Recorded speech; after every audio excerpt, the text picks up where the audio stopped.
Hello, मेरा नाम है अरुणा चौहान और आज मैं डिस्कस करने जा रही हूँ नॉमेनक्लेचर ऑफ ऑर्गेनिक कंपाउंड्स। पहले क्या होता था, जो ऑर्गेनिक कंपाउंड्स होते थे उनको उनकी जो भी कॉमन नेम से बुलाया जाता था। कॉमन नेम कुछ ऐसे होते थे कि जैसे जो कंपाउंड जहाँ से ओरिजिनेट हुआ है उसका उसी के उस पर नाम रख दिया जाता था। जैसे कि यूरिया, यूरिया किससे फॉर्म हुआ? एक तरह से यूरिन से। ओके, तो उसका नाम रख दिया यूरिया। एक होता है वुड स्प्रिट, या जिसको बोलते हैं वुड अल्कोहल, वो वुड से मिलता था तो उसको बोलते थे वुड स्प्रिट। मतलब जहां से ओरिजिनेट हो रहा है उसी के बेस पर उसका नाम रख दिया जाता था। फिर क्या हुआ, धीरे धीरे थोड़ा जो नेम है उनको थोड़ा सा दूसरी तरह से देखा गया। फिर उसके बाद में आपने देखा होगा कि बहुत से नाम हैं, जैसे कि एसीटोन है और इसके अलावा और होता है एसिटिक एसिड होता है। इन सबको क्या होता है, इनके कॉमन नेम से ही बुलाया जाता था। तो जनरली जो है, जो कॉमन नेम से भी बहुत से कंपाउंड को बुलाया जाता है आज भी। लेकिन उसके बाद क्या हुआ, आईयूपीएसी नेम आए। आईयूपीएसी नेम जो प्रपोज किया गया वो किया गया आईयूपीएसी के द्वारा, यानी कि international union of pure and applied chemistry इसकी फुल फॉर्म होती है आईयूपीएसी की। ये लगभग 1892 में आईयूपीएसी नाम दिए गए, ओके, आईयूपीएसी के द्वारा। और ये जो है इंटरवल ऑफ टाइम्स, मतलब धीरे धीरे क्या होते हैं, अपडेट भी होते रहते हैं जैसे जैसे वो चलती रहती है। ओके, तो इन जो नाम होता है जो आईयूपीएसी ने दिया है, स्पेशली एक कंपाउंड का एक ही आईयूपीएसी नेम होता है, या बोल सकते हो कि आईयूपीएसी जो नाम दिया गया है किसी भी कंपाउंड का वही उसका नाम होता है। मतलब एक ही होता है एक कंपाउंड के लिए, एक से ज्यादा आईयूपीएसी नेम नहीं होते हैं किसी कंपाउंड के लिए। तो चलिए शुरू करते हैं कि क्या होता है आईयूपीएसी।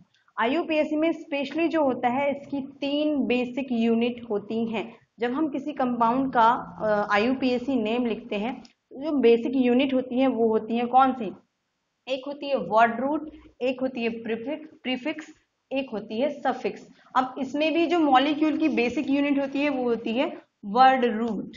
यानी जो एक तरह से बोल सकते हो हमारी जो बॉडी है उसमें जो बैकबोन है, यानी जो हमारी बॉडी का, तो स्केलेटन में जो बैकबोन है वो मेन होता है, उस तरह से हम कह सकते हैं। तो उसी तरह से क्या होता है, जो वर्ड रूट है एक तरह से बैकबोन है किसी भी मॉलिक्यूल का जब हम आईयूपीएसी नाम लिखते हैं। तो तीनों में पहले हम डिस्कस कर रहे हैं वर्ड रूट।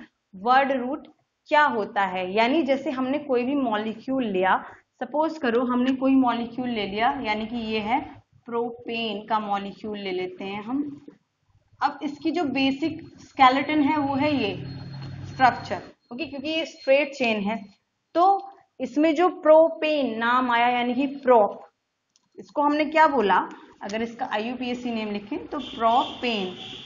तो प्रोपेन में जो प्रॉप आया वो कहाँ से आया, यानी कि ये प्रॉप जो हुआ वो हो गया इसमें वर्ड रूट। ओके, यानी जब हम किसी भी मॉलिक्यूल का स्ट्रक्चर लिखते हैं तो पहले हम उसमें number of carbon atoms count करते हैं, इसलिए उसमें सबसे बेसिक क्या हो गया, वर्ड रूट एक तरह से बेसिक यूनिट हो गई इसमें। कि सबसे पहले हम क्या लिख रहे हैं, प्रॉप, उसी से हम पता लगाते हैं। अगर मान लो प्रोपेन का स्ट्रक्चर पूछ ली तो हमें किससे पता लगेगा कि कितने कार्बन एटम हैं? प्रॉप से। प्रॉप से हमें क्या पता चलेगा कि 3 कार्बन एटम है, यानी कि वर्ड रूट से। तो अब वर्ड रूट क्या क्या लेते हैं, यानी कितनी चेन लेंथ के लिए कौन सा वर्ड रूट यूज करते हैं, वो यहाँ पर लिखे हुए हैं, हम एक बार डिस्कस कर लेते हैं। अगर मॉलिक्यूल में केवल एक ही कार्बन है तो उसके लिए हम लेते हैं मेथ। अगर 2 कार्बन है तो उसके लिए लेते हैं एथ। 3 कार्बन है तो उसके लिए लेते हैं प्रॉप। 4 कार्बन के लिए लेते हैं ब्यूट। 5 कार्बन के लिए लेते हैं पेंट। 6 कार्बन के लिए हेक्स। 7 कार्बन के लिए हेप्ट। 8 कार्बन के लिए ऑक्ट। 9 कार्बन के लिए नॉन। 10 कार्बन के लिए डेक। 11 कार्बन के लिए अनडेक। 12 कार्बन के लिए डोडेक। 13 कार्बन के लिए ट्राइडेक। 14 कार्बन के लिए टेट्राडेक। 20 कार्बन के लिए एइकॉस यूज करते हैं। 30 के लिए ट्राइकॉन्ट यूज करते हैं। अगर कार्बन 40 है तो टेट्राकॉन्ट, 50 है तो पेंटकॉन्ट एंड 60 है तो हेक्स। इस तरह से जो है ये चलती रहती है। तो चेन लेंथ इतनी लंबी आती नहीं है आप लोगों की में, हद से हद 10 तक ही आती हैं। ओके, 8 10 मतलब ज्यादा बोल रही हूँ, इससे ही कम आते हैं मोस्टली। ज्यादा आ भी सकते हैं बट रेयर होते हैं। तो यहाँ तक आपको याद रखना है, इनको भी याद रख सकते हो स्पेशली। तो ये जो सारे हैं, यानी कि जितने नंबर ऑफ कार्बन एटम्स होंगे चेन में, जो स्केलेटन में है उसमें, उसको लेते हैं वर्ड रूट के जैसे, और उनका नाम क्या होगा, 1 कार्बन के लिए मेन, इस तरह से जो है उसका नाम यहाँ पर लिया जाता है वर्ड रूट का। आई होप यहाँ तक वर्ड रूट के बारे में आपको क्लियर होगा और आपको आता भी होगा। अब चलते हैं अगले पड़ाव की ओर। अब नेक्स्ट आता है हमारा सफिक्स। सफिक्स पे जाने से पहले एक बार मैं बेसिक जो चीजें होती हैं वो बता देती हूँ कि किस तरह से हम यूज करते हैं। जैसे पहले हमने डिस्कस किया वर्ड रूट, जो मैंने बोला ये बेसिक होता है, यानी बिल्कुल सेंटर, एक तरह से केंद्र है, जिससे हमें पता चलता है कि कितने नंबर ऑफ कार्बन एटम्स उस मॉलिक्यूल में है, या चेन में कितने नंबर की वो चेन है, स्केलेटन है। अब इस वर्ड रूट के जस्ट बाद में जो हम यूज करते हैं वो आता है हमारा सफिक्स। ओके, और इससे पहले जो हम यूज करते हैं वर्ड रूट से पहले, वो आता है हमारा प्रीफिक्स। ओके, यहां पर यानी जैसे मैंने बोला था प्रोपेन है, तो हमें कैसे पता चला कि प्रोपेन में कितने कार्बन हैं, इस नाम से, यानी प्रोप, यानी वर्ड रूट से, प्रोप से हमें पता चला कि कितने कार्बन हैं मॉलिक्यूल में। अब इसके जस्ट बाद जो लगता है प्रोपेन, तो ये एन क्या है, सफिक्स है। एन क्या है यहाँ पर, सफिक्स है। अब जो सफिक्स हैं वो भी दो तरह के होते हैं, एक होता है प्राइमरी सफिक्स और एक होता है सेकेंडरी सफिक्स। यानी यहां पर भी दो टाइप आ गए, किसके, सफिक्स के, प्राइमरी एंड सेकेंडरी। अब जो जस्ट प्रोपेन के बाद, यानी कि वर्ड रूट के जस्ट बाद जो लग रहा है वो क्या कहलाता है, प्राइमरी सफिक्स। ये चीज याद रखना, जो जस्ट वर्ड रूट के बाद में लग रहा है वो कहलाएगा प्राइमरी सफिक्स। यानी कि एन हमने देखा होगा प्रोपेन, कहीं पर देखा होगा प्रोपीन, कहीं पर देखा होगा प्रोपाइन, यानी एन, इन, आइन। इससे हमें पता चल रहा है कि जो मॉलिक्यूल है उसमें कितने नंबर ऑफ, यानी कि पाई बॉन्ड है, अगर इन है तो पाई बॉन्ड कितने हैं, आइन है तो क्या, ठीक है। यानी वो सफिक्स हमें बताता है, प्राइमरी सफिक्स, कि मॉलिक्यूल सैचुरेटेड है या फिर अनसैचुरेटेड है, उसमें डबल बॉन्ड है या फिर ट्रिपल बॉन्ड है, और कितने हैं उसके लिए भी हम डाई, ट्राई, टेट्रा इस तरह से यूज करते हैं इन सफिक्स में। तो वो क्या दिखाता है कि कितने number of pi bonds present हैं, या पाई बॉन्ड हैं या नहीं है। तो अब आ जाते हैं हम सफिक्स वाले पार्ट पर, यानी वर्ड रूट से जस्ट जो अटैच होता है उसको बोलते हैं सफिक्स, और वर्ड रूट से जो पहले अटैच होता है उसको बोलते हैं प्रीफिक्स। जैसे आपने देखा होगा साइक्लोहेक्सेन, तो साइक्लो जो है वो क्या है, वो प्रीफिक्स है। ओके, और हेक्स क्या हो गया, वर्ड रूट, और एन क्या हो गया, सफिक्स। अब हम यहां पर आ जाते हैं, सफिक्स जो हम डिस्कस कर रहे थे, ये दो टाइप के होते हैं, primary suffix and secondary suffix. Primary जो जस्ट वर्ड रूट के बाद में लग रहा है। अब ये कैसे फाइंड आउट करेंगे, अगर सिंगल बॉन्ड है तो मॉलिक्यूल के वर्ड रूट के बाद में क्या लिखा होगा, एन। ओके, अगर कार्बन कार्बन के बीच में डबल बॉन्ड है तो मॉलिक्यूल में क्या लिखा होगा, वर्ड रूट के जस्ट बाद इन। ओके, और अगर कार्बन ट्रिपल बॉन्ड कार्बन है तो वहां पर मेंशन्ड होगा आइन। मीन्स जैसे मैंने यहां पर लिख दिया प्रोपीन, तो इसके नाम से हमें क्या पता चल रहा है कि वर्ड रूट में क्या हो गया, प्रोप, यानी कि कितने कार्बन हो गए, 3 कार्बन। प्रोप का मतलब 3 कार्बन, और इन का मतलब यानी कि 2 पाई बॉन्ड उसमें अटैच, मतलब सॉरी 1 पाई बॉन्ड उसमें अटैच है, यानी प्रोपीन इसको बोलेंगे, CH3, this is called propene. For example, अगर हमने एग्जाम्पल ले लिया प्रोपाइन, यानी अगर हम एग्जाम्पल ले लें प्रोपाइन, तो प्रोपाइन में क्या कहलाएगा, 1 एंड दिस इज CH3। तो यहां पर ये मॉलिक्यूल क्या है, इसके नाम, यानी कि जो हम प्राइमरी सफिक्स है यानी आइन है, वो हमें बता रहा है कि यहाँ पर कार्बन कार्बन के बीच में कितने बॉन्ड हैं, ट्रिपल बॉन्ड हैं। अब मान लो कहीं पर लिखा हुआ होगा, एक बार मैं इसको रब कर देती हूं।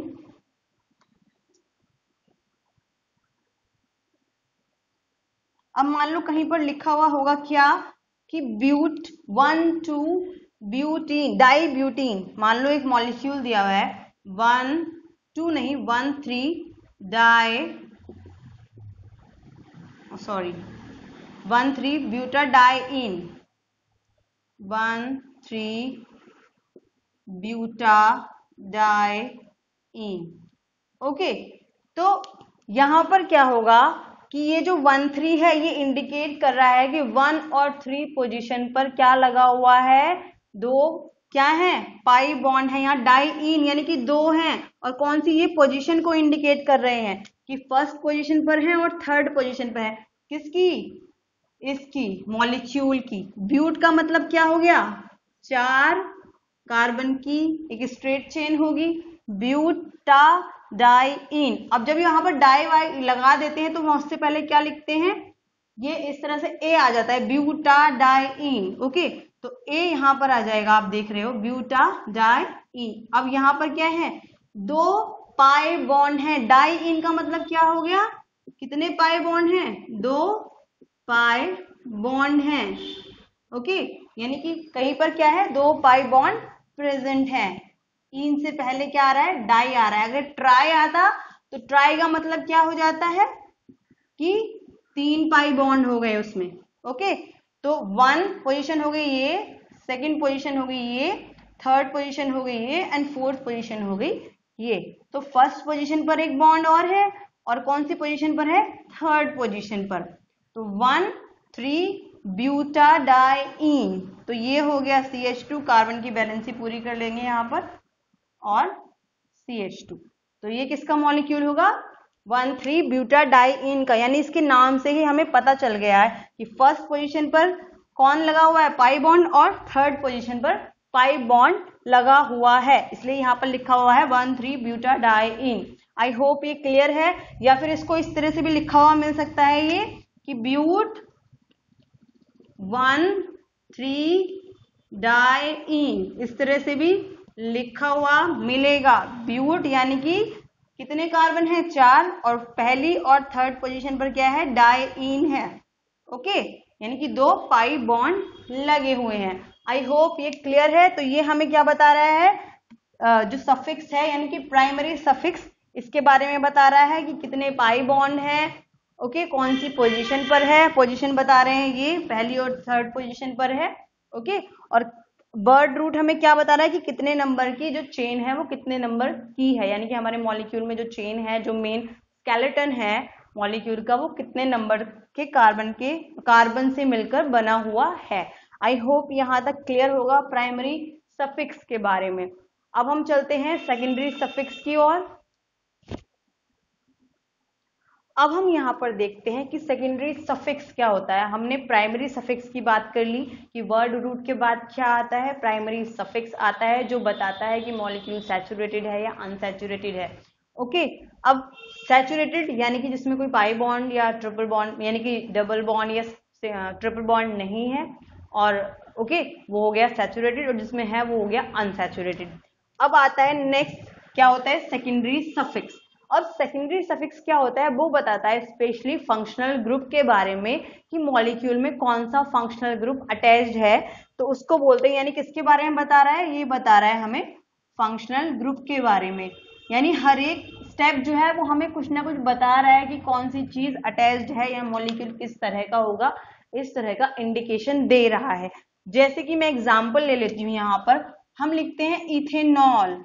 इथेनॉल क्या होगा, एक का मतलब है कि 2 कार्बन एटम है हमारे जो भी मॉलिक्यूल है उसमें, यानी कि 1 and 2। एन यानी ये, अब यहाँ पर ई गायब हो गया है, एन का क्यों गायब हो गया है, यहाँ पर आप देख सकते हो कि ऑल में क्या आ रहा है, यहाँ पर वोवल आ रहा है, वोवल आ रहा है। तो वोवल की वजह से क्या होगा, ये एन का जो ई है यानी हमारा जो वर्ड रूट के बाद क्या लगता है, प्राइमरी सफिक्स, तो एन है हमारा प्राइमरी सफिक्स, उसका ई गायब हो गया, ठीक है, और उससे क्या लग गया, ऑल लग गया। तो यानी कि कार्बन कार्बन के बीच में सिंगल बॉन्ड ही है, एन हमें यही बता रहा है, तो यानी कि सिंगल बॉन्ड है, ये हम देख सकते हैं। और ऑल क्या बता रहा है कि ऑल का मतलब है कि सेकेंडरी सफिक्स लगा हुआ है यहाँ पर, कौन सा वाला, ये वाला, यानी कि OH लगा हुआ है। तो ये क्या बता रहा है कि यहाँ पर इस कार्बन से क्या लगा हुआ है, OH लगा हुआ है। इस कार्बन से लगा दो, इस कार्बन से लगा दो, सेम ही बात होगी।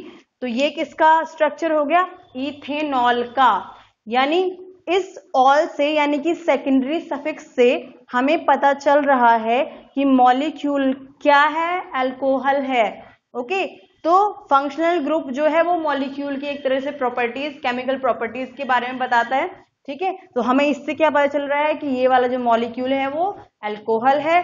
तो कौन कौन सी क्लास होती है, हमने कुछ मेन क्लासेस लिखी हुई है यहाँ पर किसकी, सेकेंडरी सफिक्स की। तो यहाँ पर आप देख सकते हो, अगर अल्कोहल्स है तो उसके लिए OH लगा हुआ होगा, और वहां पर हम क्या लेंगे, सेकेंडरी सफिक्स में ऑल लिखेंगे। अगर एल्डिहाइड ग्रुप लगा हुआ है तो उसके लिए हम अल लिखेंगे सेकेंडरी सफिक्स में। अगर कीटोन ग्रुप है तो उसके लिए ऑन लिखेंगे। अगर कार्बोक्सिलिक एसिड ग्रुप लगा हुआ है उसके लिए ओइक एसिड लिखेंगे। अगर COCl यानी कि एसिड क्लोराइड लगा हुआ है तो उसके लिए ऑयल क्लोराइड लिखते हैं। ऐसे ही अगर एस्टर्स है तो एस्टर्स के केस में क्या होता है, अल्काइल एल्केनोएट इस टाइप में लिखते हैं, यानी अल्काइल एल्केनोएट। अल्काइल यानी जो ग्रुप लगा हुआ है वो R जो है यहाँ पर अल्काइल को रिप्रेजेंट कर रहा है। यहाँ पर CH3 भी हो सकता है, यानी कि अगर CH3 होगा तो मिथाइल, और यहाँ भी CH3, तो यानी कि ये क्या हो गया, मिथाइल। और ये डिपेंड करेगा कौन सा ग्रुप यहाँ पर लगा हुआ है, उस हिसाब से लिखते हैं। यानी कि अगर मिथाइल है तो, और यहाँ पर भी 2 कार्बन है तो इथेनोएट हो जाएगा। तो जब हम आगे एग्जाम्पल्स करेंगे तो आपको ये चीजें क्लियर हो जाएंगी। ऐसे ही CN नाइट्राइल्स के लिए क्या लेते हैं, नाइट्राइल लेते हैं। अगर अमाइड्स हो तो अमाइड्स के लिए अमाइड यूज करते हैं। आगे जैसे जैसे हम लोग आगे बढ़ेंगे, एग्जाम्पल्स करेंगे, क्वेश्चंस करेंगे, तो ये सारी चीजें आपको क्लियर हो जाएंगी। यानी सेकेंडरी सफिक्स हमें किस चीज के बारे में बता रहा है, फंक्शनल ग्रुप के बारे में बता रहा है। आई होप यहां तक की सारी चीजें क्लियर होंगी। अब चलते हैं आगे की ओर। अब हम बात करते हैं प्रीफिक्स की, यानी कि जो वर्ड रूट से पहले आ रहा है। ओके, तो प्रीफिक्स में हम क्या देखते हैं, ये भी 2 तरह के होते हैं, primary prefix and secondary prefix. अब जैसे ही वर्ड रूट की बात करते हैं तो वर्ड रूट से जो पहले, जस्ट उससे पहले जो अटैच होगा वो कहलाएगा प्राइमरी प्रीफिक्स। यानी मान लो ये वर्ड रूट है, मान लो हम ले रहे हैं साइक्लोब्यूटेन। ओके, तो साइक्लोब्यूटेन में वर्ड रूट हमारा क्या है, ब्यूट है। ये ब्यूट क्या है, वर्ड रूट है। ओके, और एन क्या है, प्राइमरी सफिक्स है, जस्ट इसके बाद लग रहा है।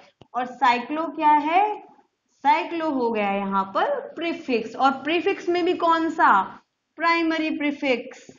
ये चीज दिमाग में डाल लेना कि प्राइमरी प्रीफिक्स जस्ट ब्यूट के बाद जो अटैच होता है उसको बोलते हैं प्राइमरी प्रीफिक्स। ये बताता है कि जो मॉलिक्यूल है वो साइक्लिक है या एसाइक्लिक है।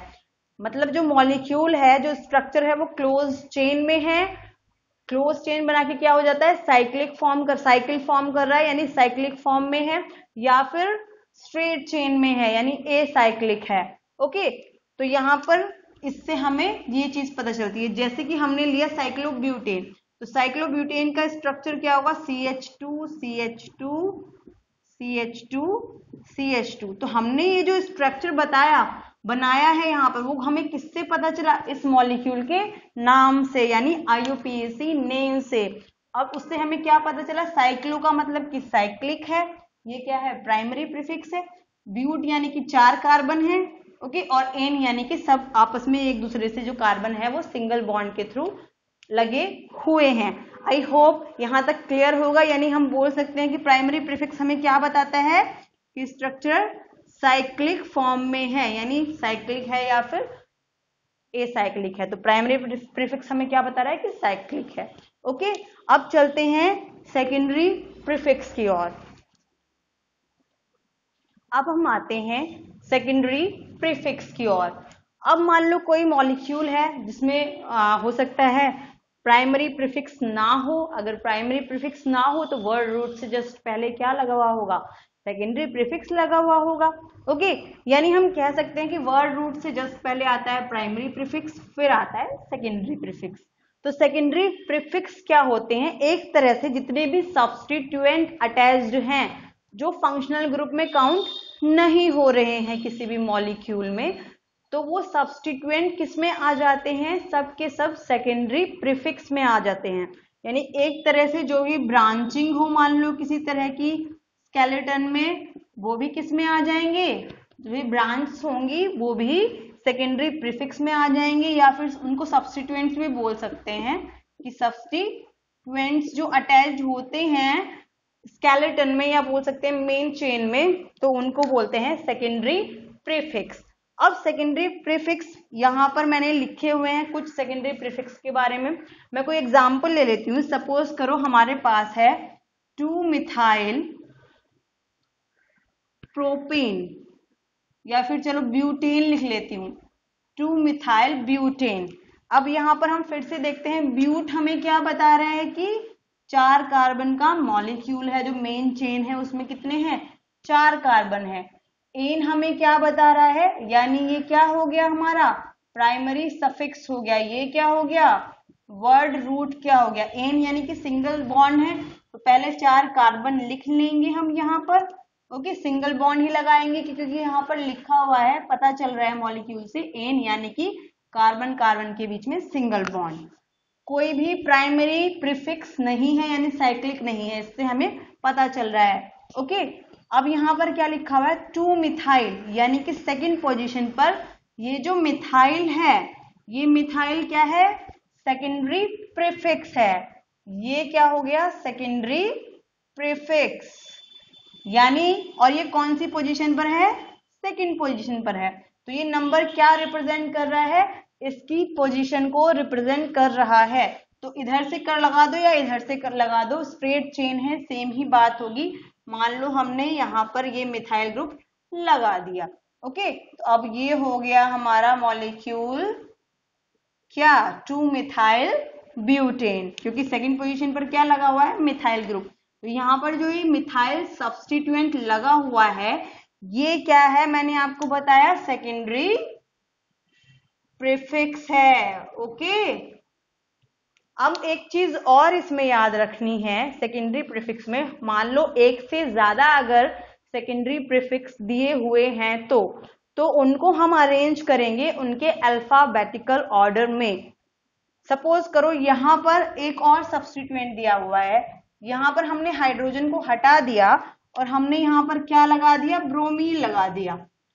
अब यहाँ पर हमें दिख रहे हैं कि 2 सब्स्टिट्यूएंट लग गए, एक तो हो गया Br और एक हो गया मिथाइल, और ये दोनों क्या है, सेकेंडरी प्रीफिक्स हैं। ओके, तो अब हम इनको इस नाम में कैसे अरेंज करेंगे, हम अरेंज करेंगे अल्फाबेटिकल ऑर्डर में। यानी यहाँ पर अब क्या आ जाएगा, अल्फाबेटिकल ऑर्डर में हम इसको क्या करेंगे, अरेंज करेंगे।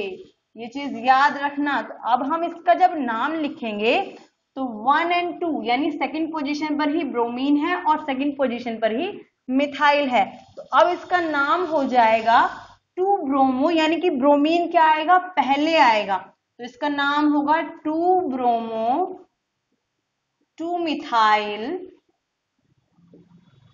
एंड कितने कार्बन का है, ये 4 कार्बन का है, तो butane.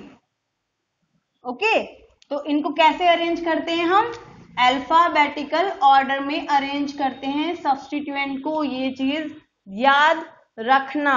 Okay, I hope secondary prefix के बारे में सब कुछ यहाँ तक क्लियर है कि वर्ड रूट क्या होता है, यानी बेसिक चेन, प्रीफिक्स क्या होता है और सफिक्स क्या होता है। ओके, अब हमने जो अब तक पढ़ा अगर हम उसको बाइंड अप करें, एक साथ मर्ज करें, तो कुछ इस तरह का स्ट्रक्चर बनेगा, यानी कि वर्ड रूट जो कि कार्बन की चेन लेंथ को बता रहा है, यानी कि मॉलिक्यूल में कितनी चेन लेंथ क्या है उसके बारे में बता रहा है। ओके, वो हो गया वर्ड रूट। वर्ड रूट से जस्ट बाद में जो लगता है जिसको बोलते हैं प्राइमरी सफिक्स, तो प्राइमरी सफिक्स किस बारे में बता रहा है कि जो मॉलिक्यूल है वो सैचुरेटेड है या अनसैचुरेटेड है। सैचुरेटेड है यानी कार्बन कार्बन के बीच में सिंगल बॉन्ड है जो भी स्केलेटन है तो वो कहलाएगा सैचुरेटेड, और कार्बन कार्बन के बीच में डबल बॉन्ड है या ट्रिपल बॉन्ड है तो वो कहलाएगा अनसैचुरेटेड। अब सपोज करो यहाँ पर हम लिख लेते हैं कार्बन कार्बन के बीच में सिंगल बॉन्ड, उसके लिए एन यूज करते हैं, कार्बन कार्बन के बीच में डबल बॉन्ड उसके लिए इन यूज करते हैं, और कार्बन कार्बन के बीच में ट्रिपल बॉन्ड उसके लिए आइन यूज करते हैं। अब कितने नंबर ऑफ डबल बॉन्ड है या ट्रिपल बॉन्ड है उसके लिए हम ड्राई, 2 के लिए, 3 के लिए ट्राई, 4 के लिए टेट्रा, इस तरह से यूज कर सकते हैं। पोजीशन बताने के लिए हम नंबर्स 1 2 3 जितने नंबर ऑफ कौन सी पोजीशन पर हैं ओके ये यूज करते हैं 1 2 3 4 ओके। नेक्स्ट आता है सेकेंडरी सफिक्स जो जस्ट प्राइमरी सफिक्स के बाद आता है, ठीक है। वो बताता है फंक्शनल ग्रुप के बारे में कि कौन से फंक्शनल ग्रुप अटैच्ड हैं। मैंने जैसे कि बताया है अल्कोहल हो गया, एल्डिहाइड हो गया, कार्बोक्सिलिक एसिड हो गया, तो ये सब जो है जैसे अल्कोहल के लिए OH यूज करते हैं तो ये बताता है क्या, सेकेंडरी सफिक्स। आते हैं प्राइमरी सफिक्स पर। प्राइमरी सफिक्स बताता है कि स्ट्रक्चर जो है वो साइक्लिक है। जैसे कि मान लो अगर साइक्लिक फॉर्म में है तो वर्ड रूट से जस्ट पहले क्या लगा देते हैं, साइक्लो लगा देते हैं। जैसे ये है साइक्लोहेक्सेन, तो साइक्लो क्या बता रहा है कि ये साइक्लिक फॉर्म में है मॉलिक्यूल, और हेक्सेन तो आपको पता ही है हेक्स यानी वर्ड रूट और एन यानी प्राइमरी सफिक्स। ऐसे ही आता है प्राइमरी प्रीफिक्स से पहले सेकेंडरी प्रीफिक्स। सेकेंडरी प्रीफिक्स क्या बताता है कि कौन से सब्स्टिट्यूएंट कौन सी पोजीशन पर अटैच्ड है। तो जैसे सब्स्टिट्यूएंट हो गए fluorine, chlorine, bromine, iodine, methyl, ethyl, isopropyl, tertiary butyl, इस टाइप के जो भी सब्स्टिट्यूएंट होंगे वो क्या कहलाएंगे, सेकेंडरी प्रीफिक्स कहलाएंगे ओके। और एक से ज्यादा अगर अटैच्ड हैं सब्स्टिट्यूएंट एक मॉलिक्यूल में तो उसके लिए आप क्या यूज करेंगे, उनको अल्फाबेटिकल ऑर्डर में अरेंज करते हैं, कौन सी पोजीशन पर हैं उसके लिए 1 2 3 4 जिस भी पोजीशन पर होंगे ये सब नंबर यूज करते हैं, और उनको किस में अरेंज करेंगे, अल्फाबेटिकल ऑर्डर में। आई होप यहाँ तक इन सब के बारे में सब कुछ क्लियर है कि क्या वर्ड रूट होता है, क्या प्रीफिक्स होता है और क्या सफिक्स होता है। अब हम कुछ एग्जाम्पल्स ले लेते हैं यहाँ पर। अब यहाँ पर कुछ एग्जाम्पल्स हैं, जैसे अगर हम ये वाला मॉलिक्यूल देखें तो इस वाले मॉलिक्यूल में हम देखते हैं कितने कार्बन की ये चेन है, 1 2 3 4 कार्बन की ये चेन है। अब हम यहाँ से देखें यानी कि अगर हम इधर से नंबरिंग करें 1 2 3 4 तो इधर से 1 पोजीशन पर आयोडीन आ रहा है और सेकंड पोजीशन पर ब्रोमीन आ रहा है ओके। और अगर हम इधर से नंबरिंग करें तो इधर से 3rd पोजीशन पर ब्रोमीन आ रहा है और 4th पोजीशन पर आयोडीन आ रहा है। तो इधर से नंबरिंग करके ये पास पड़ेगा। अगर हम इधर से सम अप करें यानी 1st प्लस 3rd पोजीशन पर सेकंड पोजीशन पर क्या है ब्रोमीन 2 तो सम आएगा 3 पोजीशन। इधर से करें तो 1 2 3 पोजीशन पर ब्रोमीन है और 4 पोजीशन पर क्या है आयोडीन है, तो इधर से आएगा 7 यानी कि ये ज्यादा है, कम वाले को प्रेफर करेंगे यानी कि 3rd पोजीशन को हम प्रेफर करेंगे। तो इस वाली नंबरिंग वाला सही होगा, इधर से नंबरिंग नहीं करेंगे। तो अब इसका नाम क्या होगा, 2 सब्स्टिट्यूएंट लगे हैं यहाँ पर ब्रोमीन एंड आयोडीन ओके। और पोजीशन हमें कैसे पता चल रही है, ये कौन सी पोजीशन पर है, आयोडीन 1st पर है और ब्रोमीन 2nd पोजीशन पर है। अब B और I में अगर अल्फाबेटिकल उसमें देखें तो B पहले आता है तो इसलिए हम ब्रोमीन का नाम पहले लिखेंगे इस सब्स्टिट्यूएंट का। और ये ब्रोमीन और आयोडीन है क्या, ये सेकेंडरी प्रीफिक्स हैं ओके। तो यहां पर क्या हो जाएगा 2 ब्रोमो इसका नाम एंड इसके बाद में डैश लगाएंगे। आइडो कौन सी पोजीशन पर है, 1 पोजीशन पर है 1 आइडो। और 4 कार्बन के लिए क्या यूज करते हैं ब्यूट। और क्योंकि सारे कार्बन के बीच में सिंगल बॉन्ड है कार्बन कार्बन के बीच तो ब्यूटेन, तो इसका नाम होगा 2 ब्रोमो 1 आइडो ब्यूटेन। ऐसे ही इस वाले को देखते हैं 1 2 3 इधर से नंबरिंग करना पास पड़ेगा क्योंकि दोनों ब्रोमीन भी और क्लोरीन भी दोनों सब्स्टिट्यूएंट 1st पोजीशन पर हैं, तो इसलिए क्या लेंगे अल्फाबेटिकल ऑर्डर में B पहले आता है C से, तो 1 ब्रोमो 1 क्लोरो और क्योंकि 3 कार्बन है तो प्रोप और कार्बन कार्बन के बीच में सिंगल बॉन्ड है तो एन प्रोपेन, ये हो गया इसका नाम। अब यहाँ पर देखते हैं 1 2 3 4, इधर से नंबरिंग करते हैं तो सेकंड पोजीशन पर ब्रोमीन आता है और सेकंड पोजीशन पर ही डबल बॉन्ड आता है। यहाँ से करते हैं तो ये आएगा थर्ड पोजीशन पर ब्रोमीन और सेकंड पोजीशन पर डबल बॉन्ड आएगा। तो ऊपर वाली नंबरिंग ज्यादा प्रेफर करेंगे क्योंकि वो क्या होगी, उसको ही प्रेफर करेंगे क्योंकि यहाँ पर दोनों ही पास में आ रहे हैं। जो एल्कीन वाला ग्रुप है यानी ये पाई बॉन्ड है, ये तो दोनों तरफ से ही सेम आ रहा है, लेकिन जो ब्रोमीन है इधर से पास आ रहा है, तो इसलिए इसको प्रेफर करेंगे यहाँ पर जिधर से पास आ रहा है। तो यहाँ पर सेकंड पोजीशन पर ब्रोमीन है तो 2 ब्रोमो इसका नाम हो जाएगा। 4 कार्बन के लिए लेंगे ब्यूट, और क्योंकि सेकंड पोजीशन पर ही क्या है, पाई बॉन्ड है, तो कार्बन कार्बन के बीच में जब डबल बॉन्ड आता है तो उसके लिए लेते हैं ईन, और ईन हमारा क्या कहलाएगा, प्राइमरी सफिक्स। तो 2 ब्रोमो ब्यूट, और कौन सी पोजीशन पर है, 2 पोजीशन पर है, इसलिए यहाँ पर 2 इंडिकेट करेंगे और डबल बॉन्ड के लिए ईन यूज करेंगे। तो 2 ब्रोमो ब्यूट 2 ईन, या फिर इसको लिख सकते हैं 2 ब्रोमो 2 ब्यूटीन, इस फॉर्म में भी लिख सकते हैं।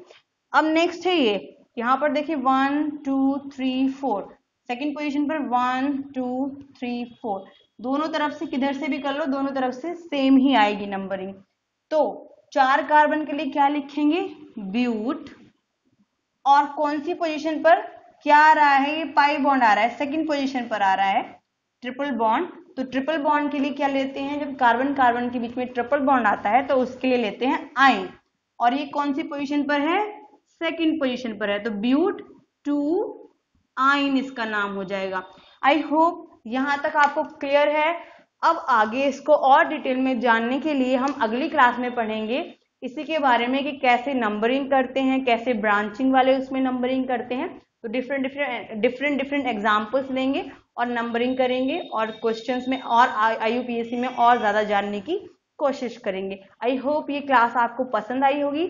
अगर वीडियो पसंद आई हो तो वीडियो को ज्यादा से ज्यादा शेयर करें, ओके, और चैनल को सब्सक्राइब करें, वीडियो को लाइक करें, और अगर आपको और ज़्यादा वीडियोस चाहिए, देखनी है, क्वेश्चंस देखने हैं और कोई भी डाउट है तो आप कमेंट बॉक्स में कमेंट कर सकते हैं। और ज़्यादा वीडियोस देखने के लिए और ज़्यादा मतलब नॉलेज के लिए आप लोग मुझे कमेंट बॉक्स में लिख सकते हैं कि आपको और ज़्यादा वीडियोस चाहिए इससे रिलेटेड। बाकी मैं क्वेश्चंस कराऊंगी IUPAC के अगली क्लास में। Okay, thanks for watching.